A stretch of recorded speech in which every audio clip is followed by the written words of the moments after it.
Chris, how was your pee break? My pee break. It might flash you undetected. Random baby. Yeah. Thanks for having me. Quite an intro. Let's address the elephant in the room.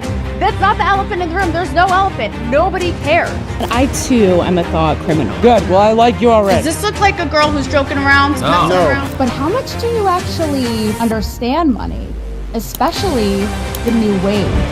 Beauty or intelligence? When you unleash both, it is men's kryptonite. Welcome to Talk to Me, Taylor.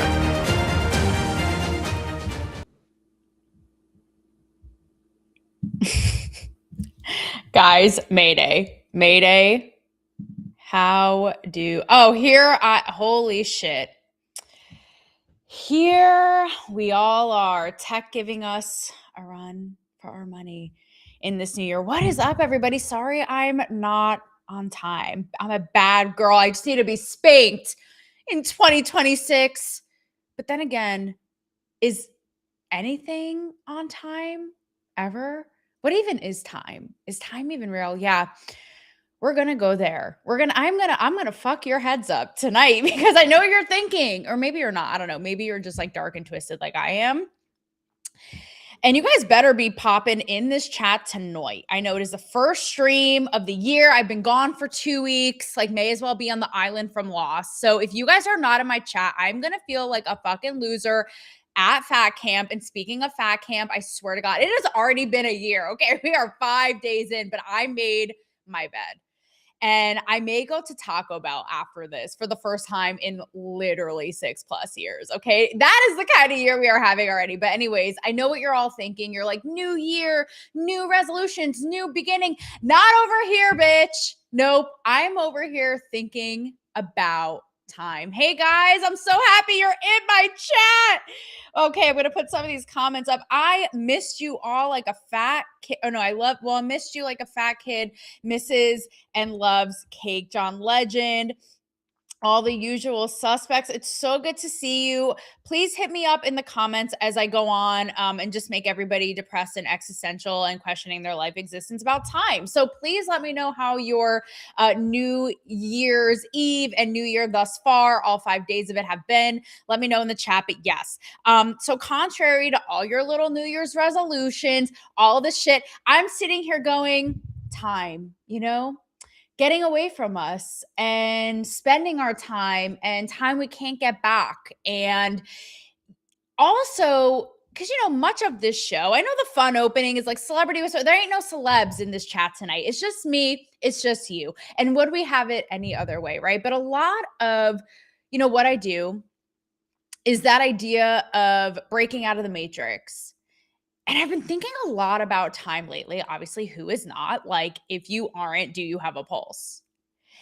And John Legend in here with it's pretty good. Okay, cool. I'm glad your New Year is going well so far. Thinking about time and breaking out of the matrix, like I said, right? And I've been noticing too lately, just even cycles. And history repeating itself. And John Legend, thank you for the note. Don't go for fast food. They don't care after 7 bad food. Okay. Can all of the truckers please, truckers unite? Can you please confirm in the comments if fast food after 7 is no bueno and is a bad idea? But cycles, right? And the matrix, both in our own lives and society and the world at large. Even like hopping onto this tonight, I'm like, all right, what do the people want to talk about? What do the people want to hear? We've taken some time off.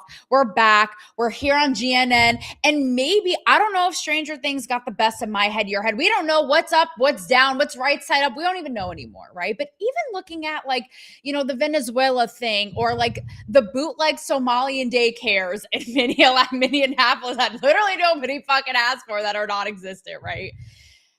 I'll be honest with you all. I just literally don't fucking care. I just don't fucking care. And there's a part of me going, is it because it's just all of these cycles through history and time that just regurgitate and cycle in and out over and over?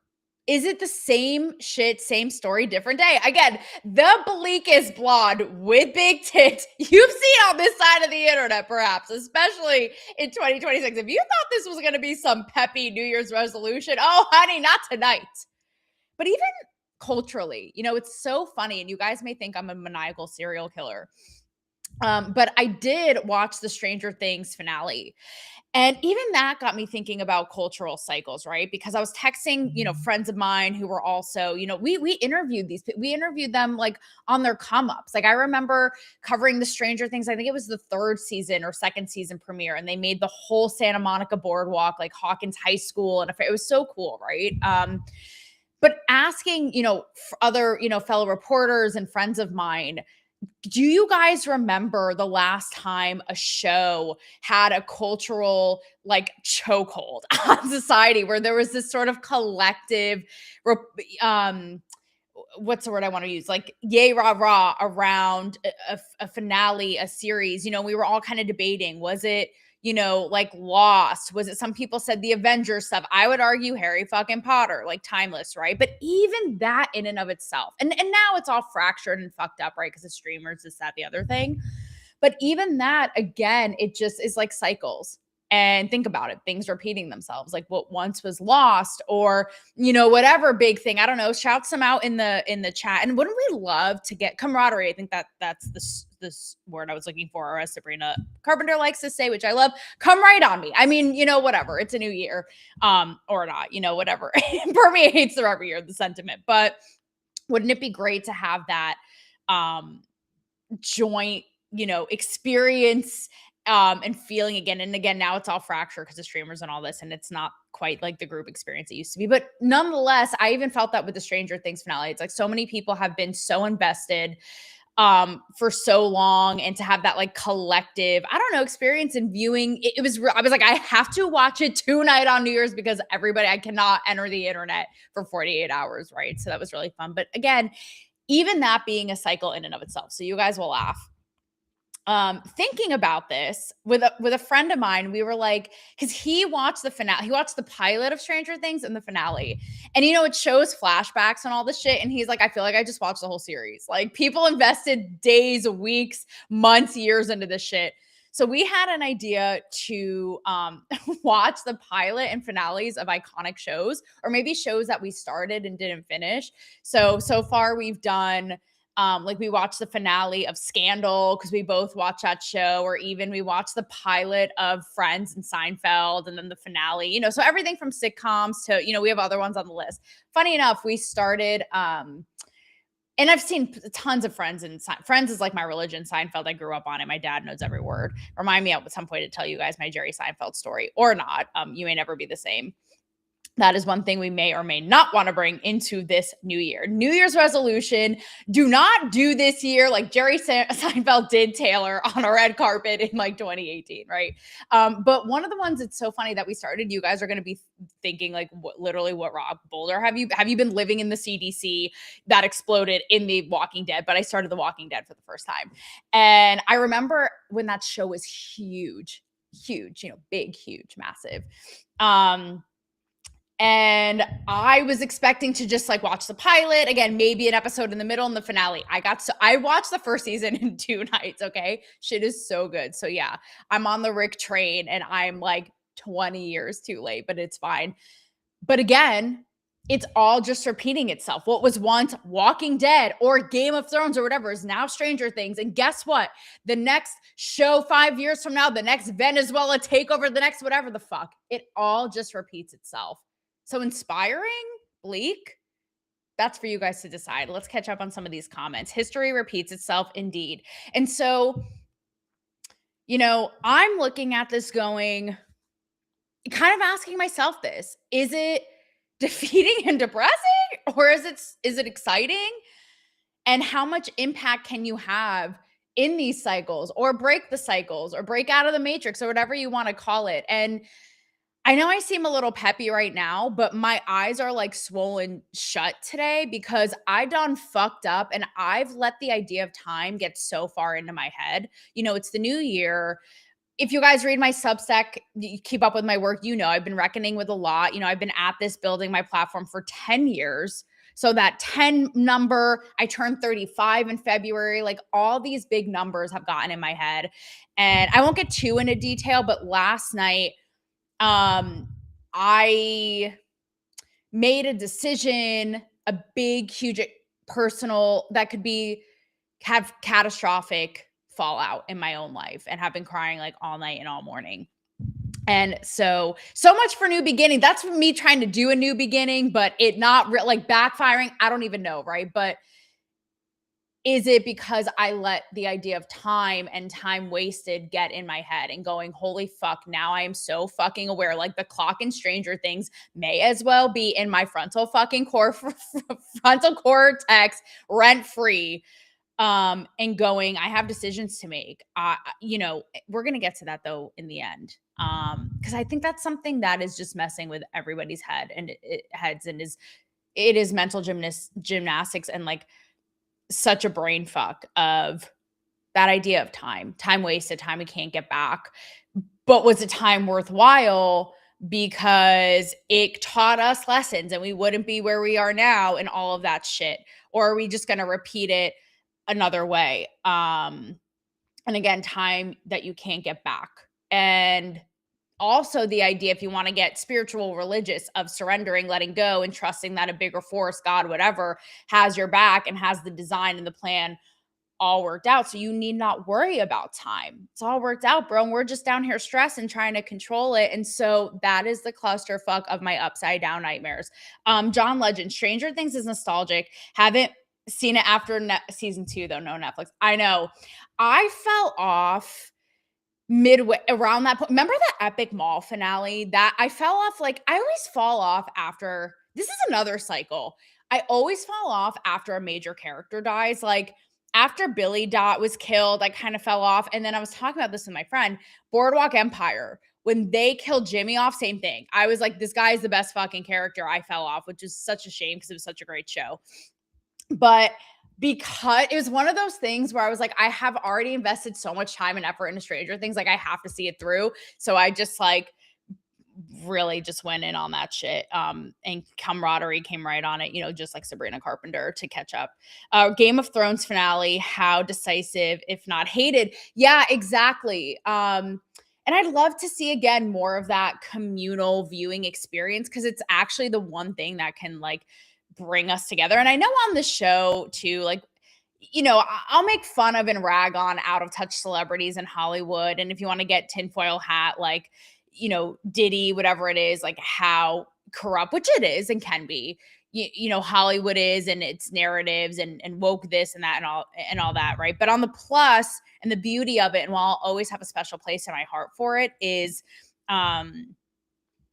this itself, like its ability to inspire us for escapism, bring us somewhere different, and have that experience. So I don't know. I mean, I would really love to see. It's the only goddamn thing that can bring us together in the rapture that is this existence. First season Walking Dead was a hit. No, shit is so good. I will be starting the second season tonight. So be on the lookout for that, guys. Fucking 15 years after it ended. No, this just in. The Walking Dead season 2. No. I don't keep cable. I didn't get much further in it. Yeah, that's okay. Okay, Breaking Bad is on my list as well. And when I told my cousin I was doing this, she was like, "You are a serial killer, axe murderer. Like this is unstable behavior that you would start the pilot and then just watch the finale of a series." But again, who has time for that? You know what I mean? So some notes I have here, because I hadn't thought this ep too much through too much, again, because I did decide to start this new year and just dismantle and blow up something that was major in my life. Again, like maybe embarking on a fresh start or new chapter, but it's been very difficult. And so, yeah. And so I didn't plan this too much, which I don't know, you guys may or may not like. New Year's thoughts, a little discombobulated, but also, the theme is there. The theme is theming. I do have some notes though. about, let's see, about time and things repeat. Okay, so yeah, besides that, I may have done and fucked myself up to start off this new year in the spirit of new beginnings. Joke is on me. Maybe, maybe not. I don't know. Time will tell. Too soon? I don't know. You tell me. Time will tell. I don't know. I don't know if you guys care about this story. I made two notes, one about J-Lo, because I feel like the whole my celebrity stories, you guys may or may not like the celebrity whisperer thing. I feel like J-Lo is, when we talk about cycles and people who are like archetypes in culture, pop culture, whatever, I feel like she is this how do I want to say, like this kind of staple when it comes to age in Hollywood. And she's always getting, like critiqued, or why is she dressing like that when she's in her 50s, or what, blah, blah. There's a few of them. Jane Fonda is another one. You got Elizabeth Hurley, who I just saw like basically in a G-string, like pulling an Austin Powers on New Year's. You can see where my brain is. I'm like, so on Halloween yesterday, no. But J-Lo, and I saw her getting shit recently, I think by like Megyn Kelly or whatever, one of these conservative uptight people. And they're like, why is she dressing like that? Age appropriate. Again, I'm so inspired by the goalposts moving when it comes to age, and how look at fucking Trump. Look at how whatever you want to say about him, how sharp he is. The man's 80 years old. And how vivacious and youthful and accomplished, and the life expectancy, all of it, I think it's so inspiring what we can do, later in life. Now, if you want to talk about women and our biological clock and my eggs like screaming at me right now, you could probably hear them on the mic. That also kind of folds into this. But I saw a video of J-Lo over the weekend, and I actually was like, this is out of character for her, but okay. Because, she keeps up such a wall normally, but she was doing a show and she talked about going online and reading all of the comments that people were. And she was like, why do we do this to ourselves? And all the criticism and hate she gets, but kind of like trolling them. And it was so refreshing. But the reason I bring up time is because, in the cycles, is because especially like women and men and what we do and how we're supposed to act and how we're perceived, again, cycles through time. Like in the 50s, if I was out here with that, I see memes all the time of like women in the 50s getting arrested on the beach for wearing a bikini, right? So again, like what's deemed appropriate. But I thought it was really funny because she called out how haters would be like, why are you wearing that? We can see your ass. And she shakes her ass and she's like, you'd walk around naked if you had an ass like this. And I was like, okay, like she actually owned it and went for it. But I was like, also true. So I know I can't with Megyn. There's another conservative influencer who, who she was? I forget her name, but I follow her, and she was ragging on Tate McRae, same thing, being like, dressing sexy like Britney Spears or Pam Anderson did won't get you anywhere, honey. They're discarded trash, whatever. I was like, girl, loosen up the buttons and live a little. Like it'll be just fine. But yeah, no, the J-Lo thing got me thinking, and it's funny. This is also just kind of a little bit of a like anecdotal side story, but I feel like I was glad to see this because I've interviewed J-Lo a couple of times, and I'm like the only person who will go down and say, I don't think she is this like diva bitch. I like sat on her lap basically once and braided her hair when she was either engaged to, or I don't know if she ever married him, but whatever, with A-Rod. And we were talking about it. She was great. But the first time, it's so crazy we're talking about this. And I would challenge you all, actually. I'm sure maybe you do or don't think about this, but the first time I interviewed her, guys, I was like so naive and so young and fresh. I hadn't even moved to LA yet. I was still in Times Square in Manhattan. And I interviewed her at 92Y. Have you guys heard of that? And I was so proud. I had like thought all day and the day before and the weeks prior, like, what's the one question I'm going to ask J-Lo? The sad part of this story and why it's anticlimactic is I don't remember what she answered, but I do remember what I asked, and it kind of is on this theme of time. And I asked her, so cliche, and I was so proud of myself, but celebrities get this all the time, whatever. But if you could go back to your younger self and give advice, what would it be? So cheesy, but also kind of not, right? Like, I don't know. I would challenge you guys in the chat right now. What would fuck if I and this is why I'm grappling with this so much because I've been in a even like in a if we're getting personal, like in a relationship in a situation for a decade, particularly the last 3 years, and I'm going kind of what I explored earlier. Like, did it all have to happen? Was it a waste of time? Was it not? Did it have to happen? Is it time I won't get back? Did it have to happen for me to learn and grow and be in the position I am now? Would I have been in a different position? Would I have been further? Like, this is the shit that fucks us up. And I don't know if you guys are feeling it too. Again, I don't know if it's like the Stranger Things personified on our heads with the clock, with the grandfather clock, but I've noticed that this theme is really hitting lately. And I don't know if that's because I am in the age group, like I'm turning 35. So we're kind of like, oh shit, shit's getting real. Or if it is a woman thing. I hate to pull the woman card. And guys, I'd love for you to tell me in the chat, like, is it you too? I don't know. I'm just getting this sense that everybody right now is reckoning with time. And I don't know, maybe it is because I don't know again if this happens with every generation or if we're old enough to know now and we're old enough to know now, or if it's just like we're seeing the same things play out. But again, whether it's politics or culture, fallouts or things get heated and then they calm down and then it's over and over, that we're just feeling same shit, different day.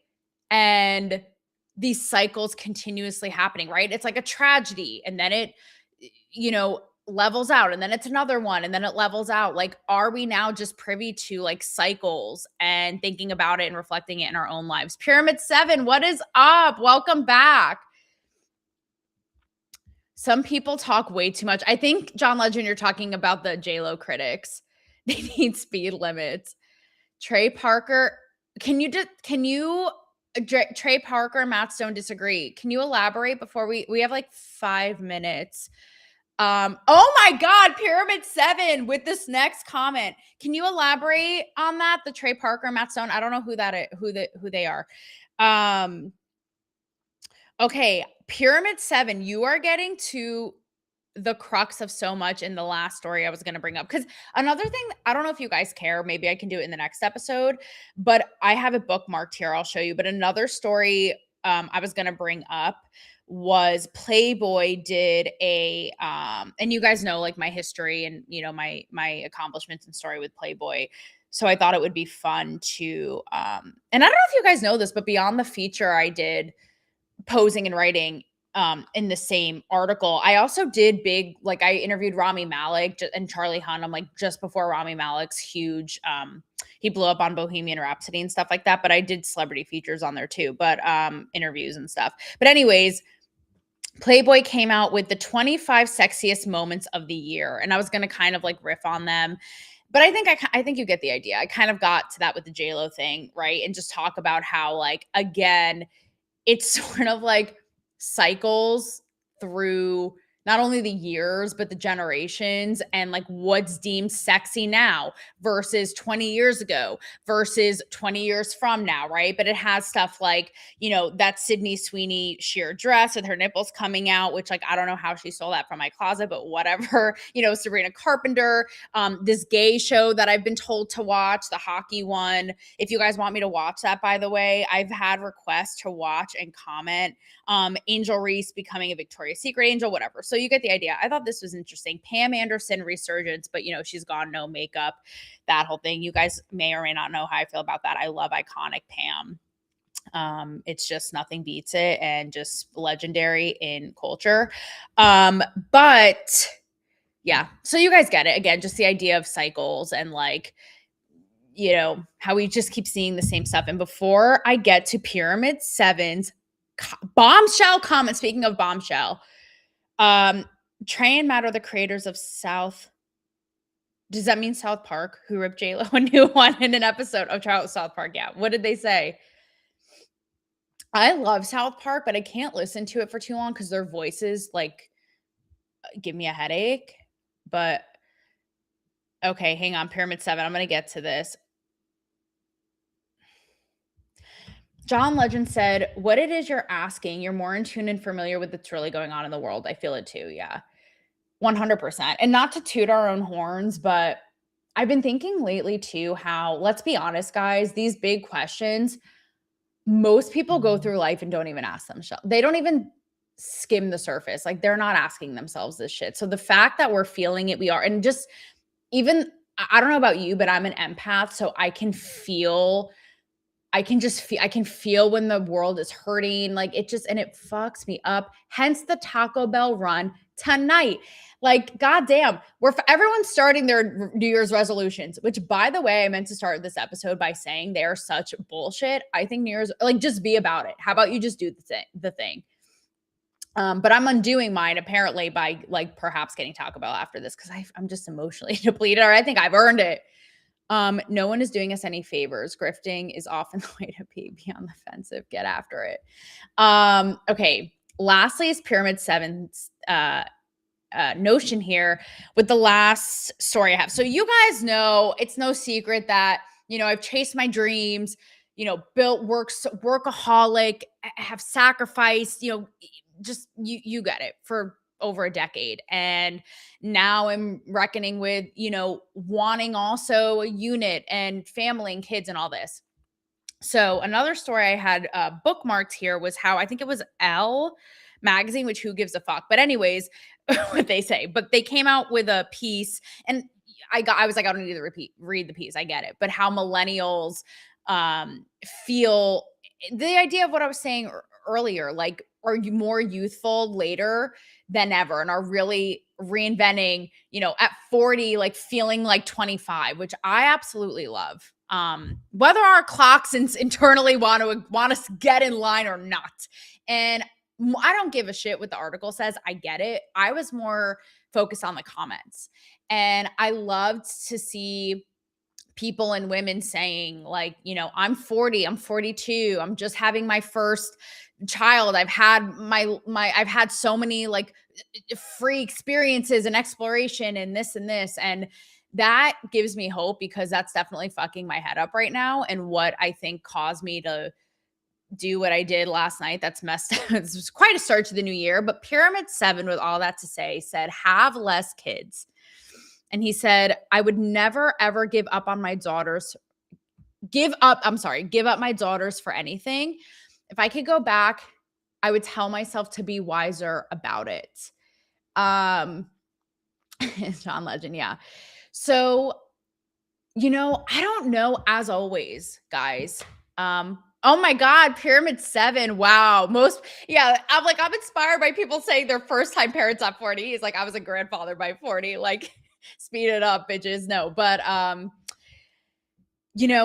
as always, I don't have definitive answers. And how do we know? How are we supposed to know? How are you supposed to know? I mean, yes, of course, we can be, decisive and calculated and strategic, but with time.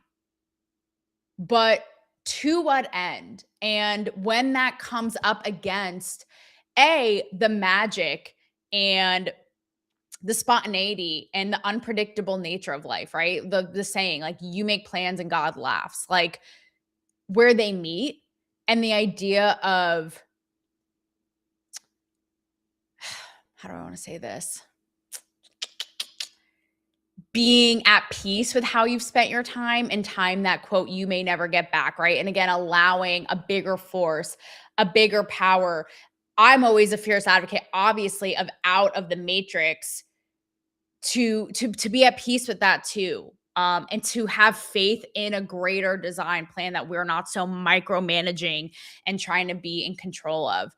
And if I had a takeaway, I guess would be, I don't know about you guys, but be a little bit easier on ourselves and not beat the shit out of ourselves about it. Like, we are all doing one thing, and that is our damn best. And so as we kind of wrap this, again, I don't know if this was like the New Year's resolution or lack thereof pep talk that you needed, but we all reckon with time. I hate to sound like that person, but I'm feeling it. And what I think, John Legend, it was you, like those of us awake and in tune feel it. Like we're all really grappling with it. And we can just do our best. I would, I love this. It's like so logical and this whole like dreamy philosophical thing. I would go back and tell myself buy Bitcoin. No, same though, buy more. I thought I had to mine it back then. Yeah. And let's end it with Pyramid 7 here. Do the best you can and live your life.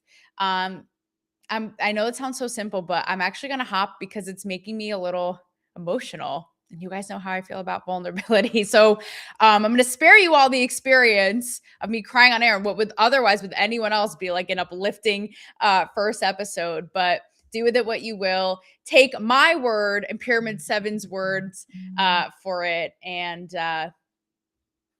that's all the time that we have. Pun intended. I will see you guys on Thursday. Bye. Chris, how was your pee break? My pee break. They might flash you. Damn. Random baby. Yeah. Thanks for having me. Quite an intro. Let's address the elephant in the room.